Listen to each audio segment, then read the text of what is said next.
रक्षाबंधन केवल भाई बहन के रिश्ते का पर्व नहीं बल्कि प्रेम, विश्वास और आत्मीयता का प्रतीक है।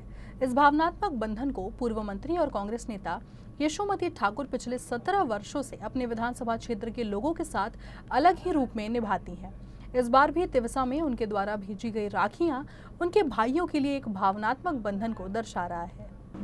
हर साल की तरह इस साल भी पूर्व मंत्री यशोमती ठाकुर ने तिवसा के 338 गांवों में रहने वाले भाइयों के लिए 1.5 लाख राखियां भेजी हैं। ये राखियां उन्होंने स्वयं पैक की है और ये सुनिश्चित किया कि समय पर ये राखियां हर घर तक पहुंच जाए। ये केवल एक प्रतीकात्मक उपक्रम नहीं बल्कि जनता के साथ उनकी आत्मीय और भावनात्मक संबंध का प्रमाण है। विधायक यशोमती ठाकुर का कहना है कि मेरे मतदाताओं के साथ मेरा रिश्ता केवल राजनीतिक नहीं पारिवारिक है। मैं विधायक रहूं या नहीं, मेरी राखियां हर घर तक पहुंचती हैं। उन्होंने कहा कि 17 सालों से मैं ये उपक्रम चला रही हूं और मुझे इस बात पर गर्व है कि जब मैं विधायक नहीं हूं तब भी मेरी राखियां समय पर पहुंच रही हैं। रक्षाबंधन की शुभकामनाओं के साथ उन्होंने अपने सभी मतदाता भाइयों बहनों को प्रेम और एकता का संदेश दिया और प्रार्थना की कि ये रिश्ता सदैव बना रहे। जवळपास 17 वर्ष झाले प्रत्येक घरामध्ये किमान एक राखी तरी माझी जात असते. खरं माझ्यासाठी माझा मतदारसंघ हेच कुटुंब आहे.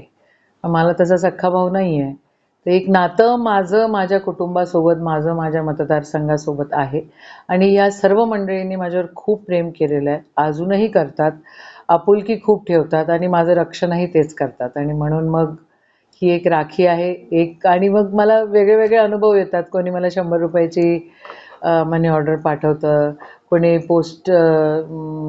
कार्ड पाठवतं, पोस्ट कार्ड, कोणी त्या ठिकाणी साडी पाठवतं, कोणी ब्लाऊज पीस पॅकिंग करून पाठवतं आणि हे सगळं खूप इमोशनल असतं, खूप जिव्हाळ्याचं असतं आणि हे असं प्रेम, हे अशी आपुलकी माझ्या मतदारसंघासोबत मी जिवंत आहे तोपर्यंत राहू अशीच अपेक्षा आहे. असं आता म्हणजे मी आमदार होण्याच्या आधीपासून मतदारसंघामध्ये राखी पाठवत असते आणि हे असं 15 वर्षानंतर पहिल्यांदा अशी वेळ आहे की मी आमदार नाही आहे. तर पण त्यांचं प्रेम काय माझ्यावर कमी नाही आहे. त्यांचं प्रेम खूप भरघोस माझ्या मतदारसंघातल्या मंडळींनी मला दिलेली आहे आणि